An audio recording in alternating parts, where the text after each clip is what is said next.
Hola muchachos, ¿cómo están? Bienvenidos a una nueva clase. El día de hoy nos toca extender un poco más nuestro ámbito de reflexión. Nos toca llegar un poco más lejos. ¿Y a qué me refiero con esto? Me refiero a que específicamente necesitamos llegar más allá en el análisis epistemológico. Fíjense bien. No me cansaré de repetir que el ideal es que tengamos en cuenta que siempre antes de comenzar una clase es bueno hacer un recuento, porque de esa manera vamos entendiendo de manera correcta cómo es que cada uno de los conceptos que hemos presentado se van entrelazando, cómo es que cada uno se apoya con el otro, pese a las diferencias que tienen, cómo hay ciertas semejanzas estructurales, etc.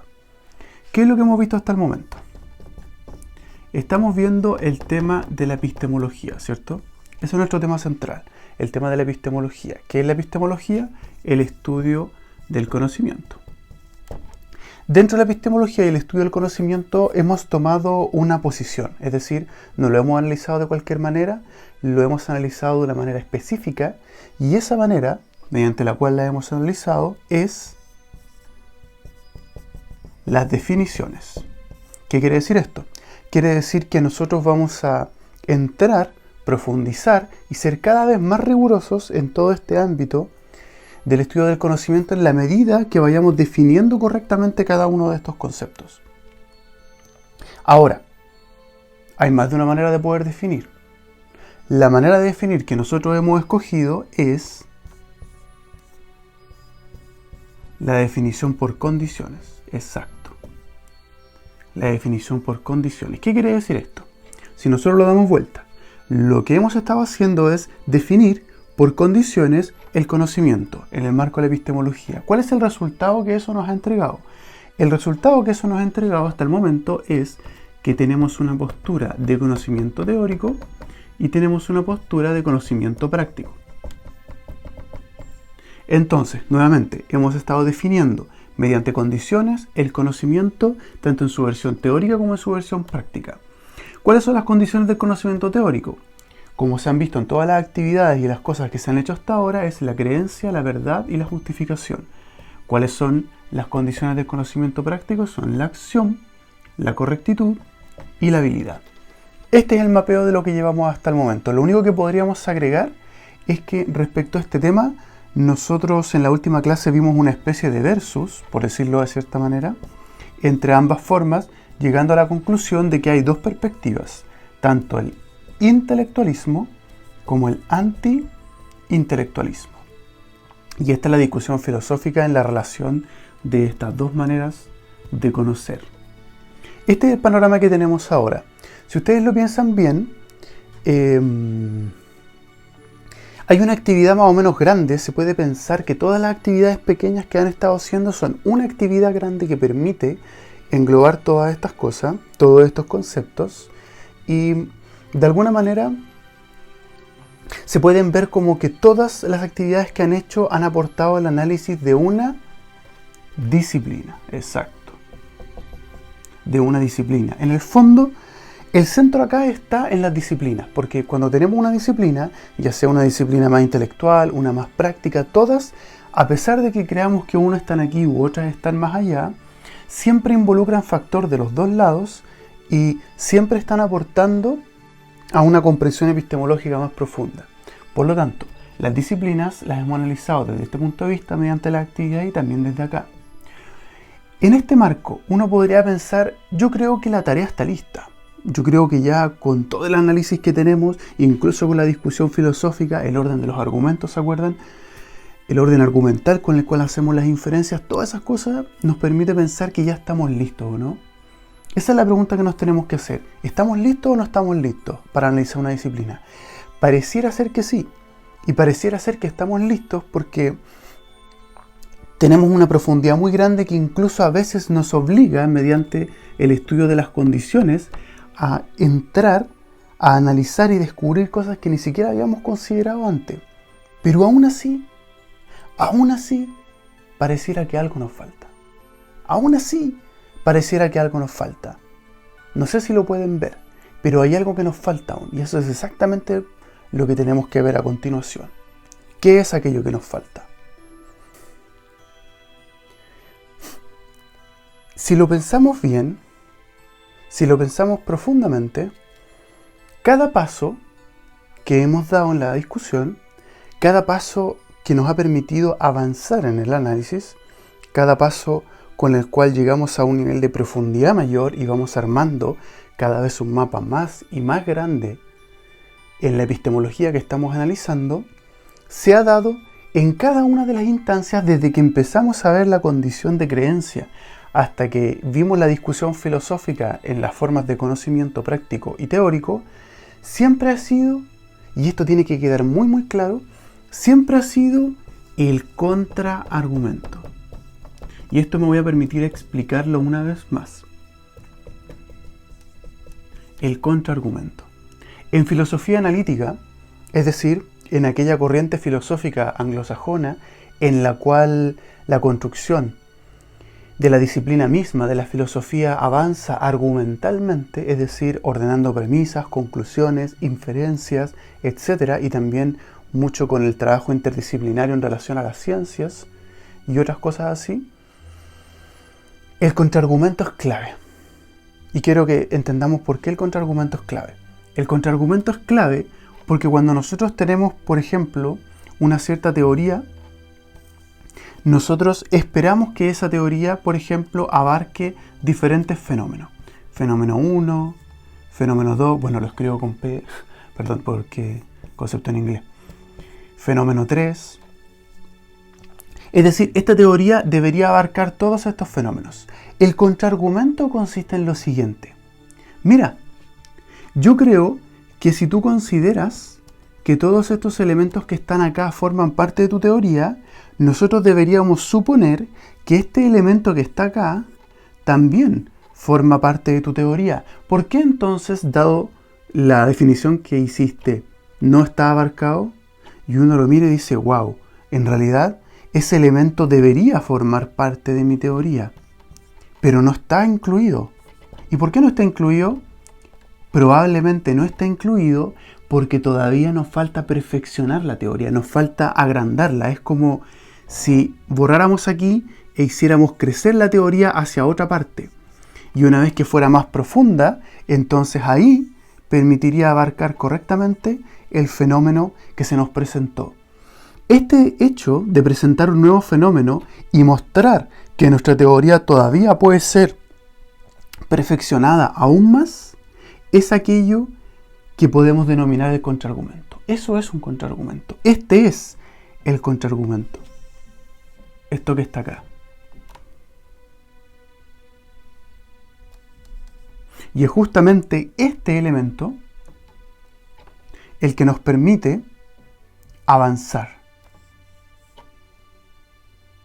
Entonces, tomando este pequeño paréntesis de lo que les acabo de explicar, podemos, una vez más, sé que esto lo hemos hecho muchas veces, pero no me quiero cansar de repetirlo, es hora de avanzar un poco más. Hemos presentado varios contraejemplos, quizás los más enigmáticos han sido el contraejemplo del suicidio, el pianista sin manos. Sin embargo, también está el caso en el que imaginamos que alguien en un partido de fútbol mete un gol por suerte, cuando alguien hace una predicción de un terremoto siendo que en realidad no tenía evidencia para justificarlo. ¿Se dan cuenta? Hay varios contraejemplos que hemos presentado. Pues bien, hoy vamos a presentar una historia que nos permite entender un nuevo nivel de contraejemplo.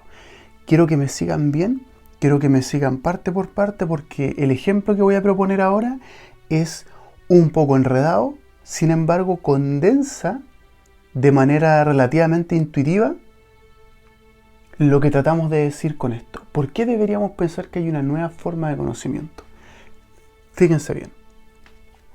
Tenemos una mujer 1 y una mujer 2.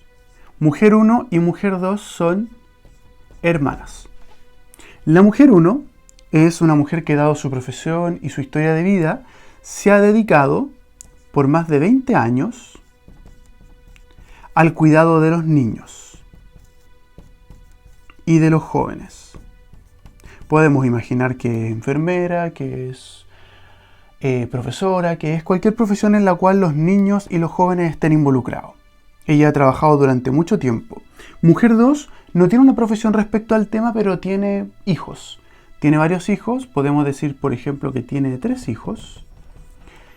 De los cuales el mayor de ellos tiene justamente la misma edad acá, tiene 20 años. Repito, ambas son hermanas. Si nosotros miramos la historia de los dos, podríamos pensar, mira, dado que esta mujer tiene 3 hijos, el mayor de 20 años, podríamos pensar que esta mujer a lo largo de su historia ha desarrollado, en términos epistemológicos, tanto el conocimiento teórico como el conocimiento práctico relacionado al cuidado de niños y adolescentes. Es razonable pensarlo. Por este otro lado, tenemos a la mujer 1 que por profesión se dedica a aquello, por lo tanto está incluso avalado institucionalmente el hecho de que ella debería dominar ambos tipos de conocimiento. Eso tenemos por ahora.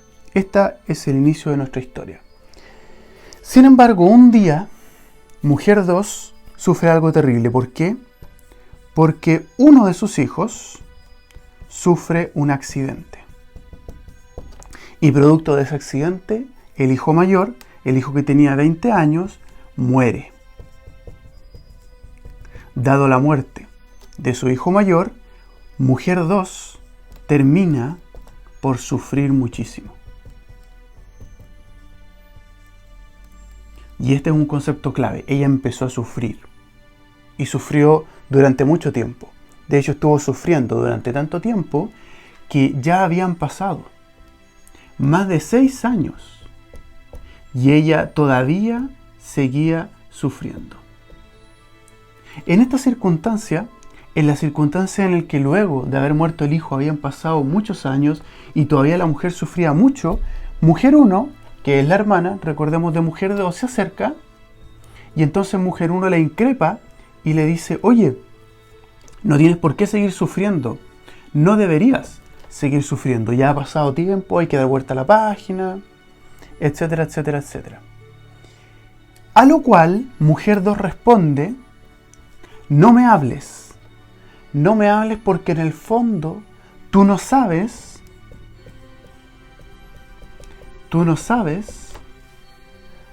lo que estoy viviendo. Y esta respuesta de mujer 1 a mujer 2 es lo que condensa todo el inicio intuitivo del análisis que debemos hacer ahora. Aquí está todo. Volvamos a repetir la historia. Hay una mujer 1 que por profesión tiene todo el conocimiento práctico en relación a niños y jóvenes, y una mujer 2 que también lo tiene, pero no institucional, sino porque tiene varios hijos.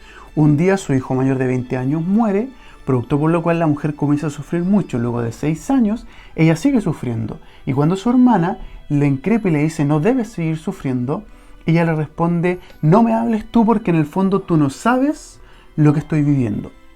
Y es aquí donde tenemos que empezar a ir un poco más a fondo. ¿Qué significa para mujer 1 que mujer 2, es decir, su hermana, no sepa lo que está viviendo? Primero que todo, ¿qué es un saber? Saber algo es tener conocimiento de algo. Entonces, si le está diciendo tú no sabes, le está diciendo tú no tienes conocimiento respecto a lo que estoy viviendo.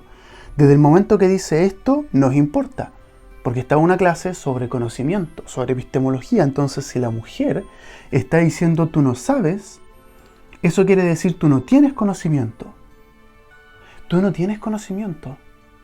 Pero ¿cómo ella no va a tener el conocimiento si nosotros ya mencionamos que ella tiene todo el conocimiento teórico y todo el conocimiento práctico que también ella tiene en relación tanto a niños, jóvenes, crianzas, etc.?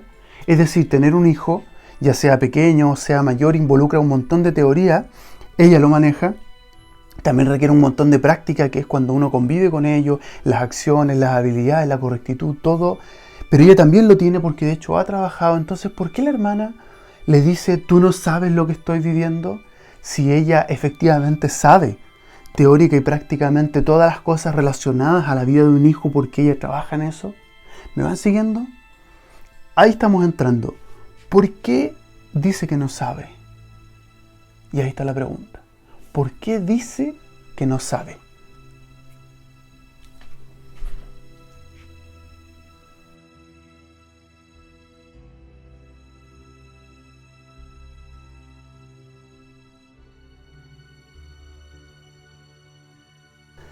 Entonces tenemos que empezar a exponer los conceptos de manera más explícita. ¿Qué es lo que está jugando aquí? Cuando presentamos el conocimiento teórico estaba jugando la creencia, las afirmaciones, la evidencia, la verdad. Esos eran los conceptos que armaron las condiciones. Cuando pasamos al conocimiento práctico fue porque los contraejemplos presentaban que dentro de la dimensión del conocimiento también había factores de acción, una correctitud como consenso de regla, también habilidades que se aprenden en la historia. Uno presenta conceptos y esos conceptos permiten que uno entre a una nueva dimensión del conocimiento. Lo que nos está pasando ahora es que de alguna manera estamos frente a nuevos conceptos de los cuales debemos hacernos cargo. Primero, la mujer dice, tú no sabes lo que yo he vivido. Es decir, la mujer tiene una vivencia. ¿Qué significa que la mujer tenga una vivencia? Significa que la mujer tiene una experiencia. Y este es el concepto clave. El concepto con el cual vamos a entrar a analizar una nueva dimensión del conocimiento es el concepto de experiencia. ¿Qué es la experiencia? La experiencia es efectivamente una vivencia. ¿Pero qué tipo de vivencia? Bueno, la verdad es que no hay muchos tipos de vivencia. Según los filósofos, la vivencia es una sola. La vivencia es respecto de aquel que la vive y por lo tanto la vivencia siempre es personal. Siempre. La vivencia siempre es personal a pesar de que la vivamos con otros y por lo tanto la vivencia siempre es algo, y acá un concepto nuevo, siempre es subjetiva. Y aquí tenemos los nuevos conceptos que tenemos que empezar a ingresar. Fíjense bien. La vivencia, ¿qué es? Es algo siempre subjetivo. ¿Qué significa eso? Que siempre involucra el interior de una persona, de la persona que lo está viviendo. ¿Cómo llamamos a esa vivencia que por definición es subjetiva? La experiencia que tiene esa persona. Entonces, volvamos al ejemplo anterior. ¿Por qué mujer 1 le dice a mujer 2 que ella no sabe lo que ella está viviendo? No se refiere a que esa mujer tenga el conocimiento teórico respectivo, tampoco se refiere a que esa mujer tenga el conocimiento práctico asociado, porque ya vimos que lo tiene. Ella está diciendo que su hermana no tiene la experiencia. ¿Qué experiencia? La experiencia de ser madre. Lo que está diciendo mujer 1 es que hay en ser madre una experiencia asociada y que no se puede simplemente relacionar o reducir o acotar o reemplazar o cambiar o el sinónimo que ustedes quieran por los factores tanto prácticos como teóricos del conocimiento. Es decir, aunque juntáramos toda la teoría y toda la práctica del desarrollo de los niños, de los adolescentes, de la crianza, del día a día, de todo lo que ustedes quieran, cuando una mujer es madre, eso quiere decir que hay una nueva experiencia. Hay una nueva experiencia en el hecho de la vida de esa persona y que va más allá de estos dos aspectos de acá. Aquí es donde está concentrado todo el análisis de esta nueva forma de conocimiento.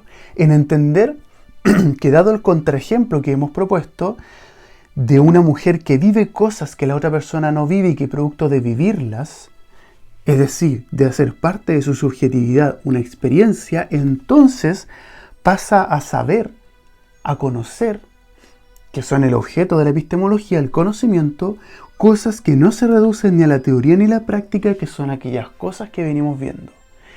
Aquí es donde se condensa todo. Este es el punto inicial, la experiencia. Hay una nueva forma de conocimiento, parece ser, que está relacionado a la experiencia, a aquello que nosotros vivimos de manera personal, subjetiva, y que permite complementar y hacernos conocer a través de un hecho como lo sería ser madre, por ejemplo, aquellas cosas que no están acá. Tengan esto en mente porque es a partir de esto ahora que vamos a empezar a ir construyendo los diferentes aspectos que van caracterizando toda esta discusión. El punto ahora, entonces, es que nosotros debemos comenzar a analizar esta idea. Es decir, tenemos una experiencia y esa experiencia está asociada a una persona y parece ser una dimensión tan, por así decirlo, valuable, parece tener un valor tan intrínseco que merece ser considerado dentro del conocimiento que una persona tiene a la hora de contemplar la manera en cómo él analiza su vida, las disciplinas y todo lo que hemos visto durante este tiempo. ¿Pero por qué? ¿Qué significa que una persona tenga un conocimiento asociado a una experiencia? Les voy a ofrecer 3 factores. Con estos 3 factores podemos entender un poco qué significa todo este tema. Como ya vimos, la experiencia necesariamente es personal. Del hecho de que la experiencia sea personal, salen 2 tipos de principios que son absolutamente universales y que son la base para entender por qué estamos en un nuevo camino un tanto extraño. Primero que todo, el hecho de que una experiencia sea siempre personal y por tanto subjetiva, se sigue que todas las experiencias son diferentes. Si cada una de las personas tiene una experiencia y esa experiencia solo de él, solo singular, solo subjetiva, etc., eso quiere decir que entonces todas las experiencias son distintas. Y eso es algo tremendamente increíble porque al final sería como, si ustedes lo piensan bien, un universo en el que todos estamos viviendo algo diferente. Sin embargo, parece ser poco intuitivo pensar que esa diferencia pueda ser extrema, porque de todas maneras, cuando nosotros las personas hablamos de un tema en común, parecemos entendernos. Y aquí viene el segundo principio.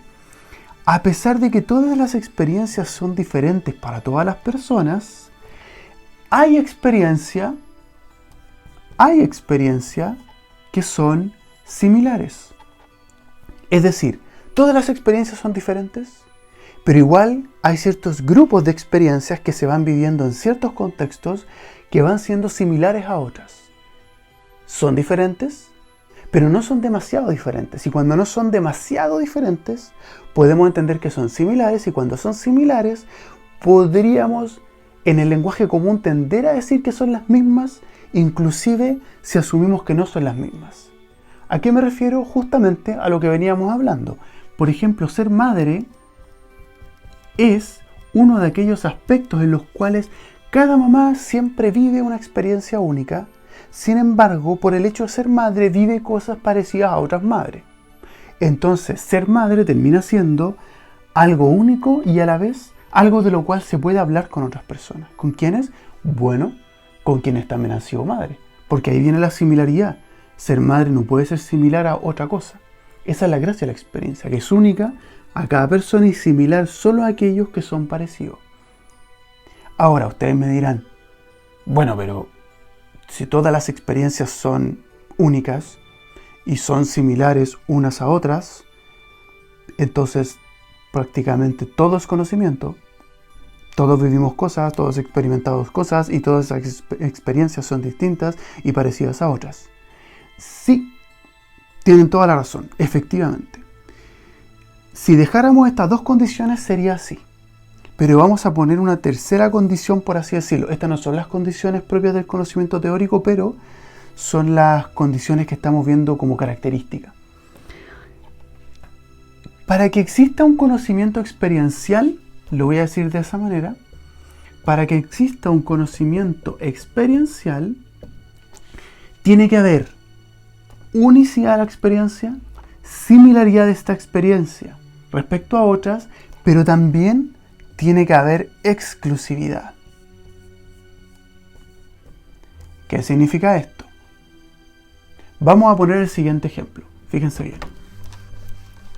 Con este ejemplo yo sé que les va a quedar más que claro. Imaginemos situaciones de disciplinas en las cuales se va cumpliendo lo que está acá, para que de esa manera ustedes vayan haciendo la construcción en su mente de cómo estas cosas se van aplicando. Fíjense bien. Por ejemplo, yo soy un futbolista. Yo soy un futbolista que ha entrenado desde que es muy pequeño y que siempre ha vivido con otras personas que entrenan fútbol. Imaginemos que este futbolista finalmente tiene unos 20 años y que dado esos 20 años ya está jugando en la primera división. Desde el momento en el que juega en la primera división, podemos asumir que él tiene tanto el conocimiento teórico como el conocimiento práctico asociado al fútbol. Por lo tanto, tenemos lista la epistemología asociada a todas las actividades que ustedes ya hicieron anteriormente. Y por lo tanto, también tiene experiencias que son completamente singulares, propias de lo que él vive y que también son similares a todos sus otros compañeros que están ahí. Sin embargo, un día ocurre algo. Llega un día en el que hay un cambio grotesco en su vida. ¿Por qué? Porque lo invitan a formar parte de la selección chilena. Desde el momento en el que lo llaman a jugar por la selección chilena, asumiendo que es chileno, por supuesto, le pasan la camiseta, va a jugar, juega un campeonato, imaginemos que gana, inclusive gana. Producto por último de esa victoria, él termina siendo tremendamente reconocido y después de ganar, él resulta que vuelve a su vida anterior. Esto nos permite una reflexión. Hay un jugador con cierto conocimiento práctico y teórico que en un momento es llamado a una selección, a otro contexto, se le ofrece otro tipo de campeonatos, los vive, los gana incluso y después vuelve a su lugar inicial. Cuando él vuelve a su lugar inicial de entrenamiento, y aquí quiero que me sigan el ejemplo, es difícil afirmar que por haber jugado un campeonato con una camiseta especial, el tipo va a llegar con una especie de mejora teórica de su conocimiento del fútbol. En realidad eso no pasa. Tampoco pasa que llega jugando espectacularmente mejor que cuando se fue. No, eso tampoco pasa. ¿Qué es lo que pasa cuando un jugador lo llaman, juega un campeonato de gran prestigio y vuelve al club? Lo que pasa es que esa persona gana experiencias. ¿Y qué tipo de experiencias son las que ganó? Ganó experiencias que son singulares porque las vivió él, que son parecidas. ¿Parecidas a quién? A otros que fueron con él o otros que fueron como él representando al país al campeonato. Pero no solo eso. No todos fueron al campeonato. Es tan selectivo el factor de la representación en el deporte que muchos no fueron. De hecho, la mayoría no fue al campeonato. Eso quiere decir que la vivencia fue exclusiva y por tanto el que tiene esa vivencia pasa a tener un estatus distinto. Porque si bien tiene el mismo conocimiento teórico y el mismo conocimiento práctico de la disciplina que practica, resulta que ahora sumó ciertas experiencias que son exclusivas y que sus otros compañeros no tienen. En ese contexto, entonces podemos decir que esta persona ha crecido en conocimiento experiencial. Si entienden bien el ejemplo, lo que estamos presentando acá es que generar ciertas vivencias en una persona que no solo son distintas y similares a los demás, sino que también se vuelven exclusivas, vale decir que son selectivas, le permiten a esta persona crecer en el conocimiento de su disciplina, esta vez en otro ámbito, el ámbito de las experiencias. Entonces, finalmente, esta persona cuando vuelve al club ya no es admirada tanto porque esté jugando mejor en su destreza física, porque llegó memorizándose más cosas en relación a las creencias, sino que los demás lo ven y lo ven como, wow, él es el que estuvo ahí, él es el que se puso la camiseta, él es el que se paró en el podio cuando entregaron la copa, él es el que estuvo ahí y a pesar de que no juega mejor ni sabe más, él estuvo ahí. Y el hecho de que él haya estado ahí es una vivencia que nadie más tuvo excepto los que estaban ahí, por lo tanto es exclusivo y eso lo hace saber algo que los demás no saben. Ese patrón de vivencia, ese patrón subjetivo de experiencia que lo hace exclusivo o selectivo respecto a los demás, se puede considerar como una nueva manera de conocimiento. Eso es, no sé si lo logran captar bien. Espero haberlo explicado a través de este ejemplo. Porque es justamente eso de lo que trata la actividad que tienen que desarrollar ustedes ahora. Acá está condensado todo. Aquí está condensado el entendimiento de cómo una experiencia, en base al cumplimiento de estos patrones, puede llegar a formar parte del conocimiento, por así decirlo, de la dimensión epistemológica de la persona en relación a la disciplina que él practica. Pues bien, ahora solamente un esquema más para que les quede más que claro de lo que estamos hablando. Yo soy de los que piensa que nosotros en nuestro lenguaje común, por tomar las palabras de Gastón Sublete, cuando nosotros estudiamos la sabiduría popular, en realidad encontramos un lenguaje a través del cual nosotros expresamos de manera muy rigurosa a veces distinciones que la filosofía se tarda en sistematizar racionalmente, argumentativamente. Por ejemplo, cuando nosotros decimos que alguien es Mateo, en cualquier parte decimos, no, este tipo es Mateo. De hecho, también puede ser como en el sentido peyorativo, nerd, o él es un nerd. Mateo nerd, dependiendo si es peyorativo o no la expresión. Cuando nosotros usamos esa palabra o esas palabras, estamos haciendo alusión a que esa persona tiene mucho conocimiento teórico. En cambio, cuando nosotros decimos que alguien es habiloso, o decimos también que es talentoso, no nos estamos refiriendo a que esa persona maneja creencias y las tiene justificadas y esas creencias son verdad. Nos referimos a que esa persona en la práctica, con las cuestiones relacionadas al movimiento, al desplante, a las coordinaciones del cuerpo, es una persona tremendamente dotada. Es decir, nosotros usamos esas palabras para el conocimiento práctico de esa persona. Pero también tenemos una tercera palabra. Cuando nosotros decimos que alguien es sabio, y aquí es donde quiero que me sigan. Fíjense bien, nosotros decimos que alguien es un Mateo cuando es seco en las cuestiones teóricas, cuando es seco, no sé, en astronomía, en matemática, en cosas así. Decimos que alguien es talentoso cuando tiene una destreza artística, de cine, de fotografía, de movimientos de deporte, cosas así. Pero cuando decimos que alguien es sabio, nosotros decimos usualmente que alguien es sabio cuando esa persona tiene experiencias que para nosotros tienen valor. Por ejemplo, una persona que estuvo en la Segunda Guerra Mundial, que sobrevivió y que lo vivió y que sacó reflexiones de ahí, nosotros no diríamos que él es un Mateo porque no fue a la universidad ni se metió muchas cosas en la cabeza, tampoco diríamos que es talentoso porque puede que simplemente no lo sea. Pero por el hecho de haber vivido esa época y poder hablarte y contarte de las cosas que vivió y de cómo él reflexiona en parte a eso, podemos decir que él es sabio. De alguna manera la sabiduría tiene que ver con la experiencia. Le hago la siguiente pregunta.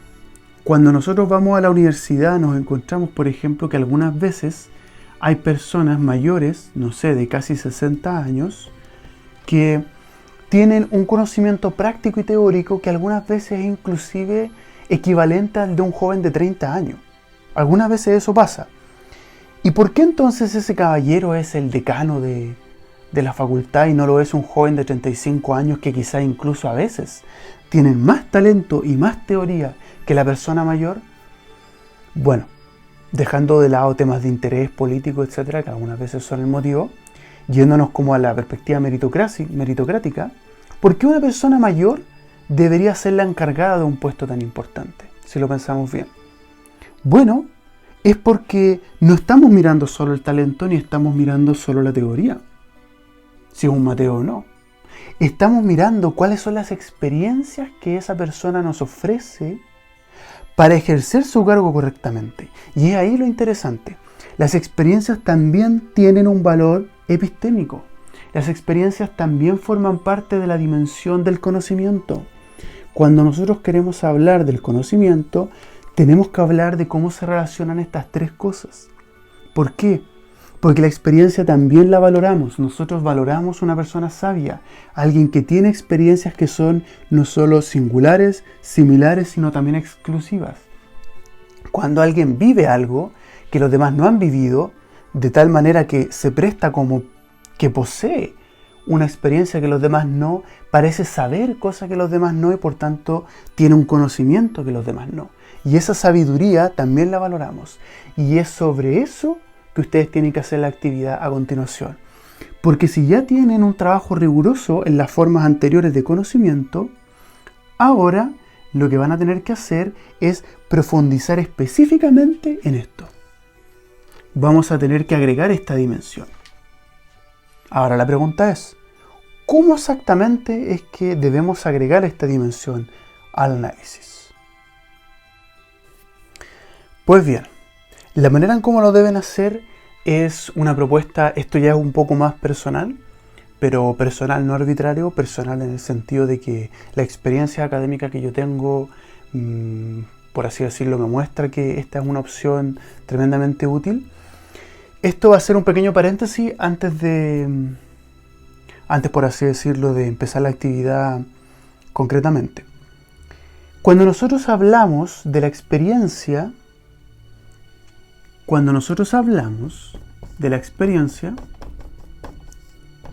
estamos hablando de algo que en investigación se suele tratar como el dato, por así decirlo, cualitativo.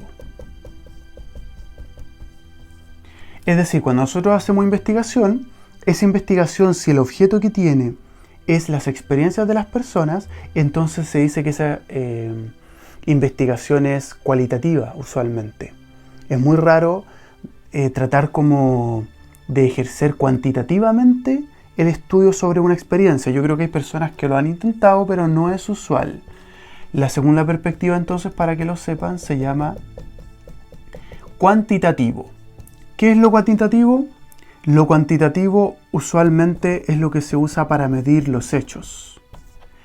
El concepto justamente que se usa en cuantitativo es medición. En cambio, en cualitativo se usa el concepto, por ejemplo, de exploración, o más que exploración, yo creo que el concepto más propiamente cualitativo, aunque sea de un orden no tan grande, es comprensión. Siempre la experiencia busca ser comprendida como dato cualitativo y los hechos buscan ser medidos a través de instrumentos cuantitativos. Al caso que nos compete ahora, tenemos que la experiencia debe ser comprendida como dato cualitativo, ya que eso es lo que estamos haciendo. Ahora, ¿cuáles son las propuestas más concretas que hay en el mundo académico para el estudio de las experiencias cualitativas? Una de las cosas que más se ha desarrollado en los últimos años es los estudios narrativos. ¿Qué quiere decir los estudios narrativos? Los estudios narrativos son aquellos que dicen que, fíjense bien, nosotros vivimos las experiencias, pero esas experiencias que vivimos, las vivimos en el momento, sin embargo después las queremos ordenar para entenderla nosotros mismos, para entender nuestra propia vida, pero también para contársela a otros. Y esa manera en cómo las experiencias las vivimos, no las vivimos, después que las vivimos, la manera en cómo las almacenamos nosotros mismos para construir nuestra identidad y también la manera en cómo la compartimos con otras personas, es una manera en que nosotros contamos historias. Entonces acá está el concepto clave.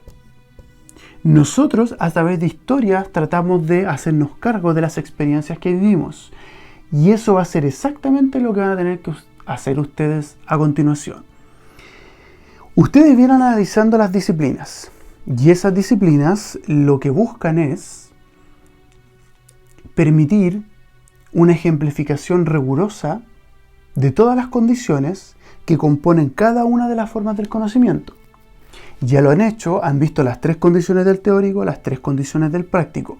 Lo que van a hacer ahora es tomar esas mismas disciplinas, que son las que ustedes ya vienen trabajando, y en base a eso van a extender de alguna manera, van a tratar de extender el análisis a las historias. Por ejemplo, yo hice el piano, y el piano tiene todas sus condiciones teóricas con sus actividades listas, tiene todas sus condiciones en el conocimiento práctico listo. ¿Qué viene ahora? Lo que viene ahora es que ustedes reflexionen. ¿Cuáles son las experiencias de un pianista que, contadas a través de una historia o de una narrativa, podrían dar cuenta de algún tipo de exclusividad, como recién lo mencionábamos, que vaya más allá del simple hecho de que las experiencias son diferentes pero similares? ¿Cuáles son esas experiencias? Yo les di el ejemplo del futbolista. El futbolista va a un campeonato y vuelve. ¿Qué ejemplo podría tener un pianista? ¿Qué ejemplo podría tener un actor? ¿Qué ejemplo podría tener un científico? ¿Qué ejemplo podría tener un deportista? ¿Qué tipo de experiencias se pueden vivir en esos ámbitos que sean valuables, que sean exclusivas? Y ustedes tienen que pensar en 3. Van a ser 3 experiencias. Y esas 3 experiencias deben ser narradas como una historia. Es decir, si ustedes están haciendo 2 disciplinas, deben hacer 3 experiencias por cada disciplina. Si se dan cuenta, no es poco trabajo, tampoco es demasiado. Es por eso que la clase de hoy consta solamente de una actividad concreta, que es esta: elaborar una historia o narrativa de 3 experiencias asociadas a cada disciplina, en las cuales ustedes plantean por qué esa experiencia es conocimiento experiencial, pero por sobre todo, donde ustedes cuentan cómo la experiencia se desarrolla. Porque en el fondo esa es la gracia. Así como yo les relaté que el futbolista entrenó durante mucho tiempo, lo llamaron, fue, ganó, volvió, lo admiraban. Todo ese tema es una historia condensada. Lo que ustedes deben hacer ahora es exactamente lo mismo, pero con las disciplinas que ustedes ya vienen trabajando. ¿De acuerdo? Esa es la tarea ahora. Espero que se haya entendido. Todo esto en el marco cualitativo de la comprensión de las experiencias, que constituye el marco de la tercera forma de conocimiento que estamos viendo. Así que, a trabajar.